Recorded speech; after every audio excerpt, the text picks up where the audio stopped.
catastrophic floods in Pakistan that impacted 33 million people and resulted in losses and damages of over $30 billion. Mr. President, we are also encouraged by the decision on the operationalization of the Santiago network on loss and damage.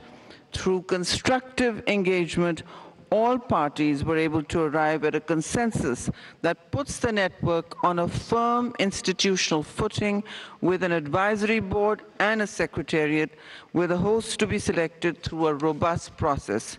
Through the network, we look forward to seeing enhanced catalyzation and provision of technical assistance to all our developing countries to better equip us in averting, minimizing, and addressing the losses and damages arising from the adverse and accelerated impacts of climate change. Mr. President, on some of the other issues of significance to the group, let me state that 1, we regret that for the new collective quantified goal, we did not manage to agree on substantive guidance for the work in 2023 and 2024, but we are glad that we will finally see a work plan for this issue soon. 2, while we note progress on the GGA work program, we regret that substantive elements of the framework could not be elaborated, as was requested by many members of our group. In this context, we look forward to working with partners to elaborate the indicators, matrix, and targets.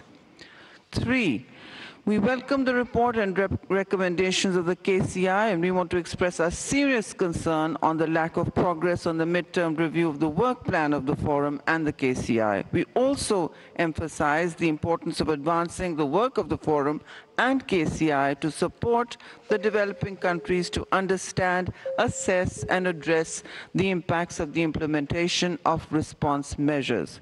4, we are concerned about the lack of progress here on the deficit in financing, the formulation and implementation of national adaptation plans. These are crucial tools for countries struggling to build resilience against climate stress.